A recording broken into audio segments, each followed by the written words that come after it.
nothing but precious, unless some species of humanoids came down on this planet and either brought on slaves, that's how mankind originated, or if there was humanoids already on this planet, they used them as slaves to go into mines to harvest the gold and pillage our planet.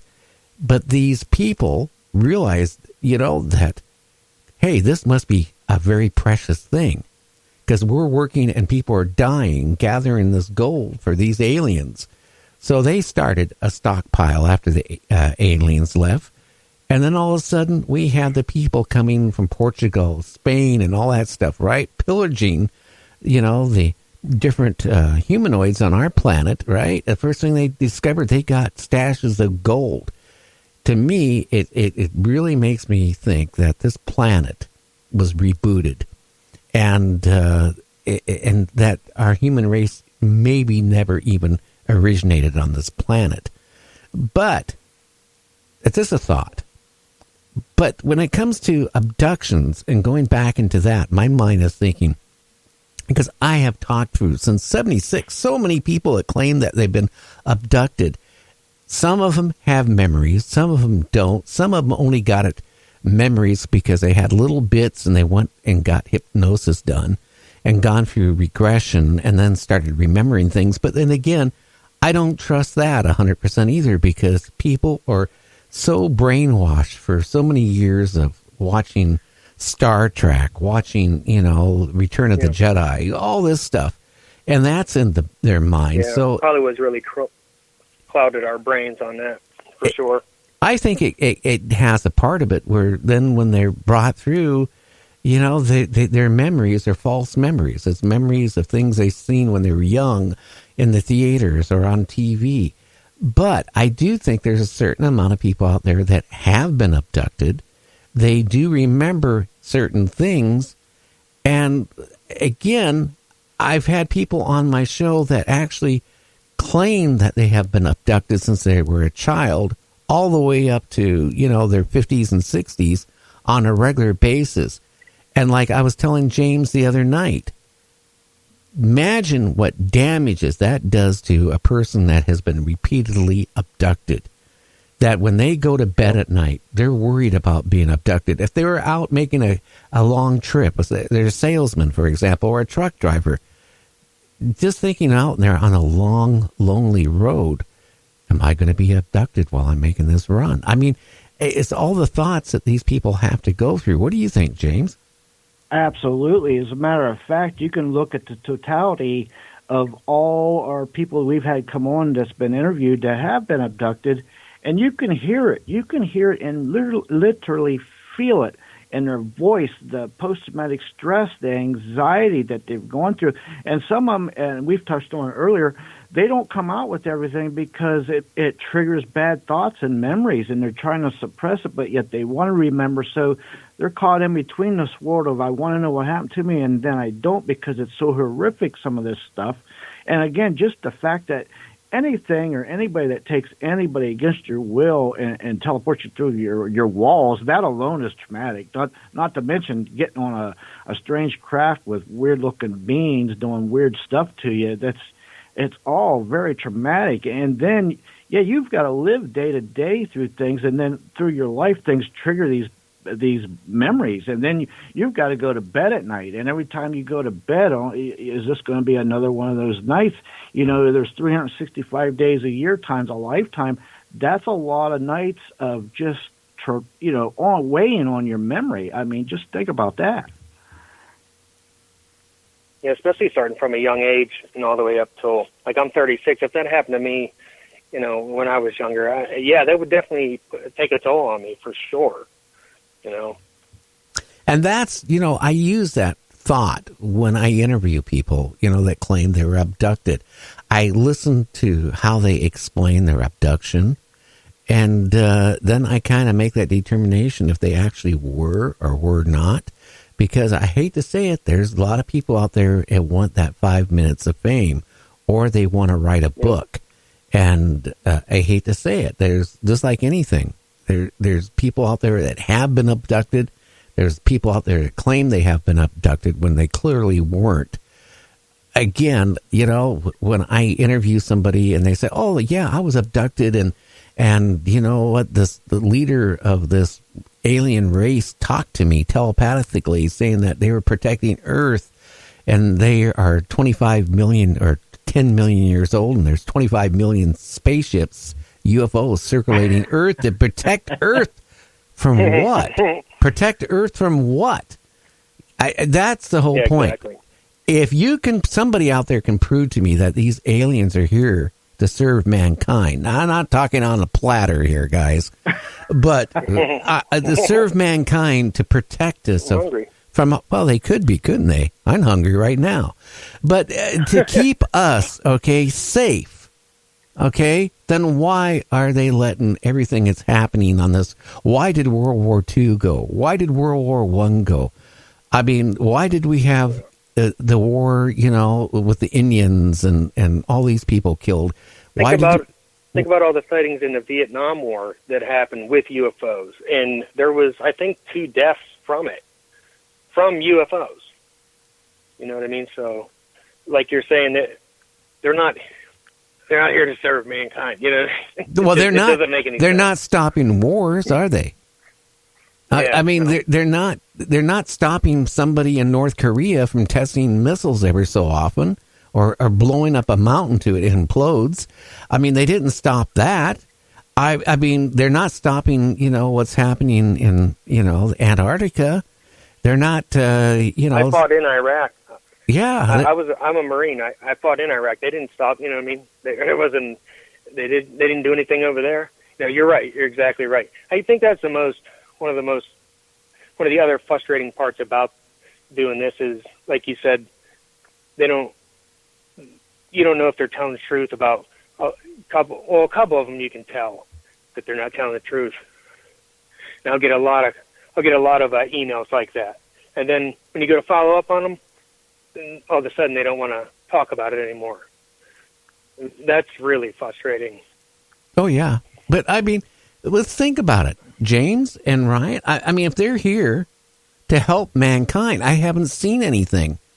I mean, they haven't helped us. Maybe they're giving us technology in return to the lost population of 30 to 50,000 in our country each year. Yeah. Maybe they did a trade out because our technology has advanced so fast, especially since the late 40s to now. It's totally crazy.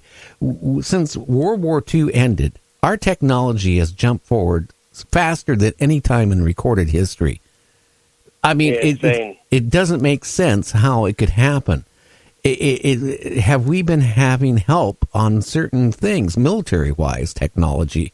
But they're sure not giving us technology to cure the common cold, to cure cancers. Absolutely not. Yeah, they're not helping us that way.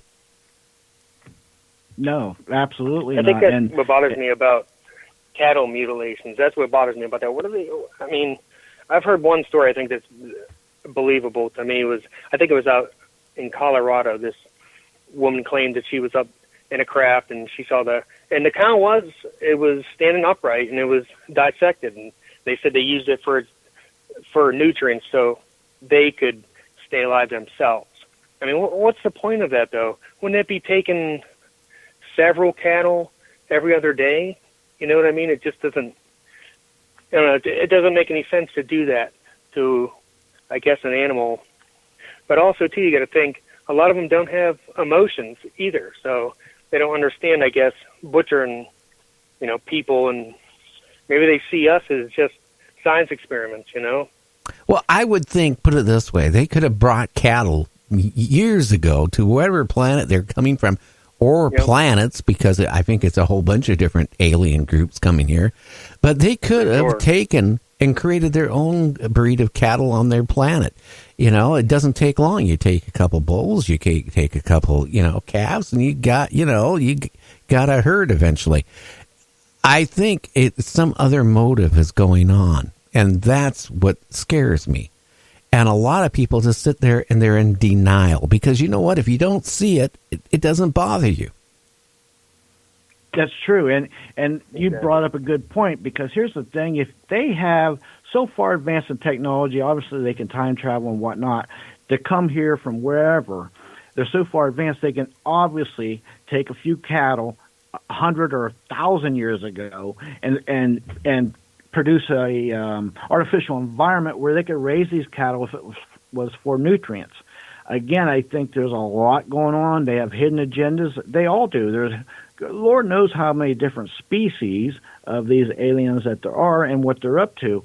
And I do think they're in cohorts with some black ops or whatever, secret government to trade for technology. And I think that's what's going on. Because let's face it, they have the technology to get here. They could have their own herd of cattle somewhere if that was the case.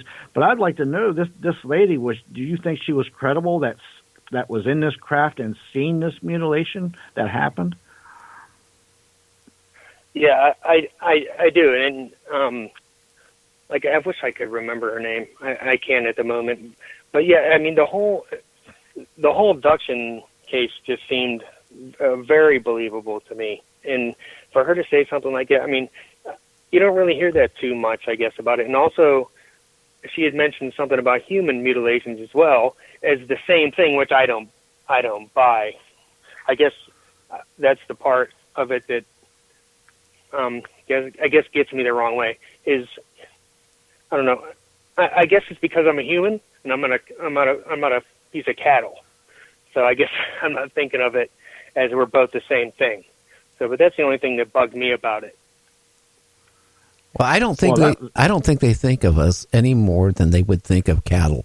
I'm sorry, because if they're so far advanced from us, they might again not have what the empathy that we have towards, different animals, different people and all this stuff. So they might not look at us as nothing more than those cattle, because I surely can tell you, okay, I had pictures on my computer from somebody that worked for the government that sent me at one point. I had to take it off because I found myself looking at it and going into Photoshop and blowing it up and just studying it, to the point I couldn't sleep at night. But believe me, there's human mutilations going on, have been going on, not just in Argentina, Brazil, or the rainforest, or some other place out there. It's happening worldwide. Again, we talked about it last night and a couple nights before that. In our own country, there's 30 to 50,000 people vanishing each year that the FBI has no clue where they went. They weren't listed as being murdered. There's no trace of them, just like going down the road and creating a new name, because that's almost impossible nowadays because of the internet. People can search stuff. Something is going on. These people have been vanishing for years in high numbers, not just in our country, worldwide. So if we're losing 30 to 50,000 a year here, who knows what Canada is losing? Who knows what the UK is losing? They're not telling us that, where they're going. It is scary. Hey, we need to go on break. We'll be back in 4 minutes. You're listening to Night Dreams Talk Radio. We have Ryan, we have James, and you got me, Gary. We'll be back in, a few.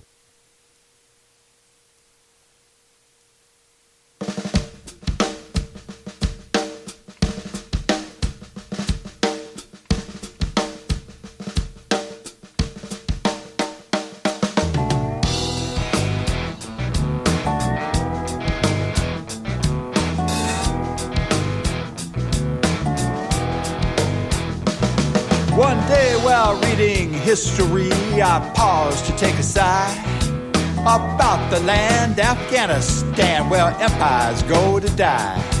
Alexander the Great, he tried and failed. The Mongols, they did too. The British and the Russians, they got their ass kicked too. America's been there many years, and I ask myself why we don't learn from history, where empires go to die.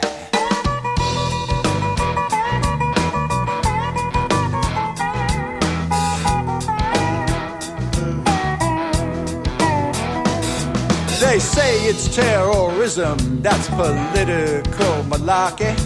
Just follow where the money goes to a corporate oligarchy. The food crops they once grew with a plow and a hoe been turned into opium poppies, growing row on